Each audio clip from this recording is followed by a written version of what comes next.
Hey guys, and welcome to the next pickup video, pickups for June 2016, and I'm pretty excited to finally get around to the next month's worth of pickups. I think that this is probably my favorite videos that I get to do nowadays. With the purchase of my PS4 and getting back to donating plasma, I actually have stuff to usually show off. But anyway, without further ado, I'll just go ahead and jump on into it. I would say this is probably the least number of games I've had in a while, but I've got games for several different consoles. I also have a few CDs and then plenty of Blu-rays here to show off. So, anyway, without further ado, let's just get into it. Starting with the CDs. This I just bought the other day. This is, getting that glare there, but this is 21 Pilots CD called Blurry Face. I knew who these guys were. I knew the song Stressed Out, very overplayed song. I don't mean that in a negative way, but it's just one of those recent songs in the last year that has gotten massive airplay, big time views on YouTube and all that. And I like that song, but I wanted to hear some of their other stuff, and I heard a song that's on this CD called Lane Boy. That's probably like one of my favorite songs that I've heard in a long time. So I haven't even opened this and gotten to listen to everything else on it, but I had to pick it up. So there's that. My next CD that I got here is I believe Mike Posner, or maybe it's Posner, but I've always pronounced it Posner. This is his newest CD that just came out in May, I believe it was, called At Night Alone. I don't want to bog the video down with too much backstory, but this guy had a big hit in like 2010, a song called Cooler Than Me, and was like really big for a while, had a couple other songs, did some collabs and whatnot. I really enjoyed his stuff, and then he just kind of fell off the face of the earth. Well, apparently he after the success of that first song, his other releases didn't do as good as the record label wanted, and they just kind of pulled the plug on him. He did a couple albums that were put on the shelf and have never been released, and it's taken like a good 5 or 6 years for something new to come out. And this got popular because one of the songs on here was remixed and has been really popular, called I Took a Pill in Ibiza. It's actually a really good song. It's the reason why I was like eager to get this CD. So anyway, said I wouldn't take forever, and I ended up kind of going forever anyway. But I bought this CD from, I believe it was on Target's website, and I got it because for like $16.88, this CD is signed by Mike Posner himself on the front there. And it's just kind of cool to have something that's legitimately with an autograph on it. It's a really good CD. It's interesting. Most of the songs that he did for the CD were very slow pace and kind of almost acoustic. It's really all the remix songs that are on there that are the cream of the crop. So those were the couple of CDs that I got, and now we'll go ahead and jump into the Blu-rays, and we're going to start off with the Resurrection of Jake the Snake, a documentary that I've been really eager to check out ever since I first heard about it a couple months back. Big fan of Jake the Snake Roberts back in the day when I was a kid, and an even bigger fan of the fact that the guy has cleaned up his life in the last couple of years with the thanks of good friends like DDP and Razor Ramon, Scott Hall, and I'm very eager to check this out and get some more backstory about his life and his recovery. Okay, I think it was last month, or maybe the month before, when I was showing off Wolf Children and Summer Wars, movies by a guy by the name of Mamoru Hosoda. That Summer Wars I thought was really good. Wolf Children was something I hadn't seen, but I wanted to piece together the collection of this guy's releases. Well, in June, 2 movies came out on the same day on Blu-ray that I was really eager to pick up. The first of which is, I guess, what's commonly considered to be this person's best movie, but this is The Girl Who Leapt Through Time. I'm very eager to check this one out at some point. I was really shocked when we got this one and the next movie at my store. I thought I was going to have to order these online. Excuse me, and I was going to wait for a while because it was like $30+. Then they came in at my store, no DVD version, just the Blu-ray version, $20. So I couldn't pass that up. And this one here, The Boy and the Beast, this is the more recent release that was out, I believe, in theaters here in the U.S. I don't know if my town got this one or not, but I'm more of a pick them up and buy them and take them home kind of thing than going to the theaters. So glad to have picked that one up. Here's a movie that the trailer for this was overplayed on YouTube for weeks and weeks and weeks. Whenever I was watching YouTube, I had to watch ads for this, but it grew on me. It's a Joel and Ethan Coen movie and has a really good cast, and the movie is Hail Caesar. There's George Clooney and Seth Rogen and James Brolin and Scarlett Johansson, and let's see who else we got. Ray Fiennes, Jonah Hill. I think I said Seth Rogen before. I meant Jonah Hill. Frances McDormand, Tilda Swinton, Channing Tatum. It's just stacked with people. Also, Alden Ehrenreich, who I've never heard of before this movie, but I guess he is the choice for the Han Solo movie where they're going to go back in Han Solo's life. So, be interesting to see how he is in that and how that movie is in general. Okay, got a couple animated movies here. Just picked this one up the other day, Kung Fu Panda 3. I'm a huge fan of the Kung Fu Panda movies. Love DreamWorks CG animated movies a whole lot anyway. You know, love stuff like Shrek and How to Train Your Dragon. And was eagerly awaiting the third, and I assume final, Kung Fu Panda movie. I assume they'll just do a trilogy and not milk it to death. But I'm really disappointed, though, that at my store, this is not sold very well. I expected this to sell like crazy. The first two movies did. But this one's kind of not really selling all that well. But I still have high hopes for it. And for example, one of the movies that sold a lot more when it came out, and I know that this is supposed to be good, I wanted to buy it as soon as it came along, but that's Disney's Zootopia. I really want to see this movie, and I'm eagerly awaiting the chance to sit down and watch it, but I just don't know why Kung Fu Panda 3 hasn't sold like this one did. But got Zootopia. Here is a big one, especially since I didn't get to finish watching this when it was originally airing. But out in June was also the XFiles event series. And I'm so glad they're calling it that on this and not calling it Season 10. I don't really consider this to be Season 10. If we get more X-Files, great. If eventually somewhere down the road they want to call this Season 10, fine.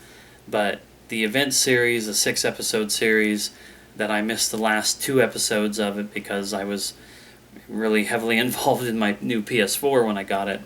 But now I can sit down and watch all 6 episodes and maybe do a video kind of talking about how I feel about the whole thing.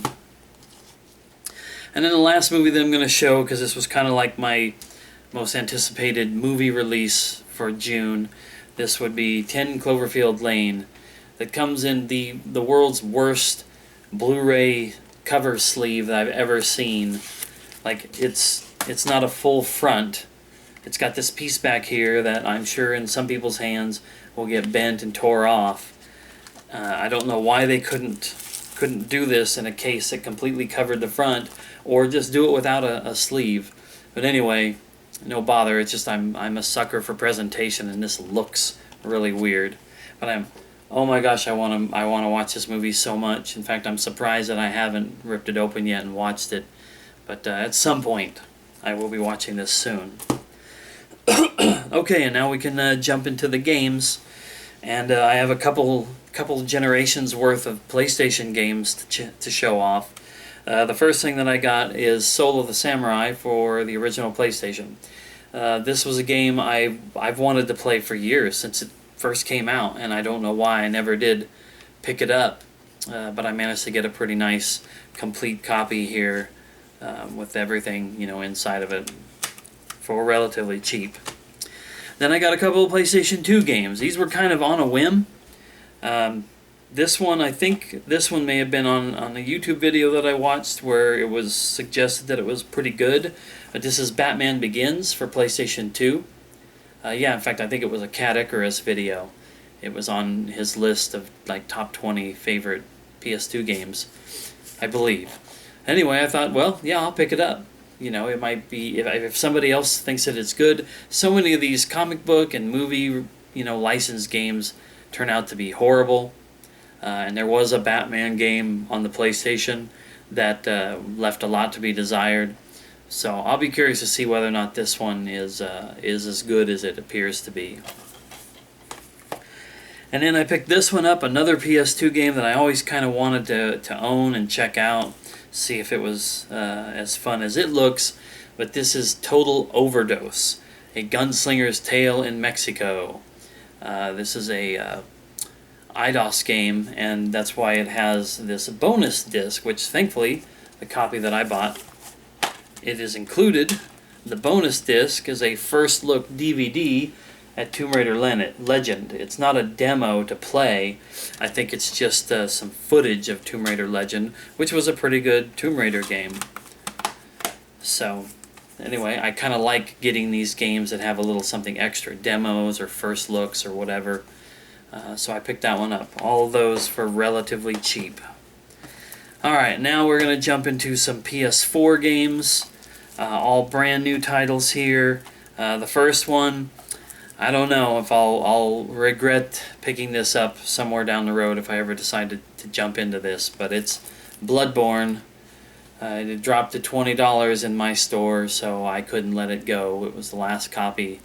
And I always wanted to get at least Bloodborne. I don't know about the Dark Souls games, but Bloodborne being an exclusive, PlayStation 4 game and a big title, I thought I've got to have it in my collection. And maybe one of these days, I'll go get killed a whole bunch and play this game.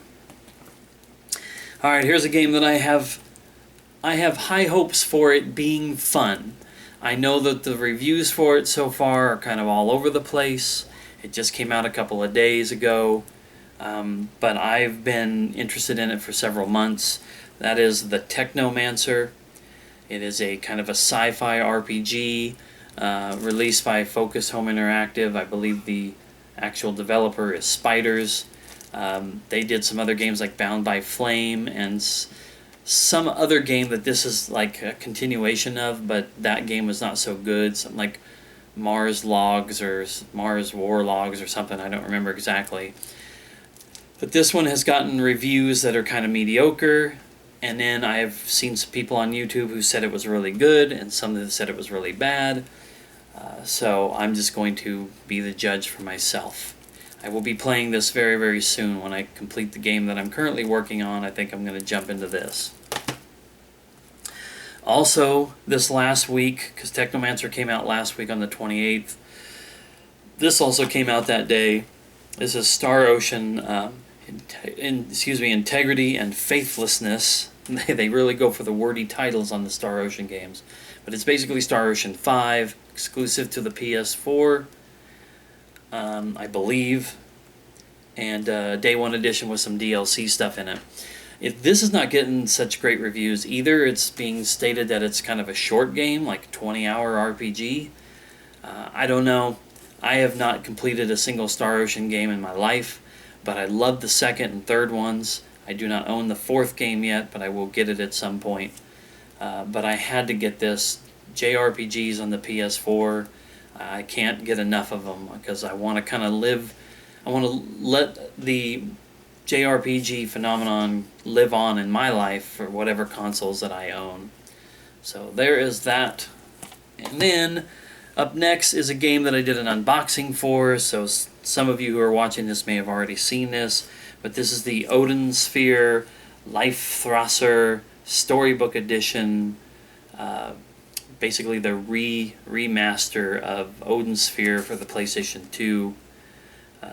I played a little bit of the game and it's fun. It's a bit of a button masher type game, so it's not really my gameplay style, but I do enjoy the fact that the game is beautiful, beautifully animated and all that.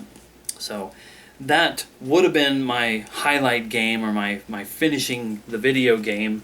But I'm going, if nothing else, just off of pure size and deciding that this would be the final game that I show off. This is an Xbox 360 game, and this is Cabela's Dangerous Hunts 2013. And this is a big box because this includes the game, but it also includes this gun. The, what is called the Well, I thought it was on here. Control the game. Top Shot Fearmaster. Yeah, it's called the Fearmaster. It has some sort of a heart rate sensing technology. So I guess if you have fear or anxiety while you're playing the game, it might affect the way that it works. I don't know. But that's the main reason why I bought this, was because it came with the gun, and it was $10. This is I think it was about $40 before it was clearance at my store, and original price may have been closer to $60 or maybe even more, or maybe I'm way overshooting it, but we'd had these in our stores for a couple of years, obviously, and they finally got clearance, and I was like, screw it. If it had just been the game, I wouldn't have cared, unless it was super, super cheap, like $5 or less. But to get all of this, including that gun, for $10, yeah. So that is the last thing that I have to show in this video. Thanks a lot for watching, guys. Can't wait for July. I don't know how much stuff I'm going to get in July, though. It's kind of a lean month for stuff that I'm into. But I'm sure I'll find something to pick up and add to the collection. So thanks for watching, guys, and we'll see you in the next one.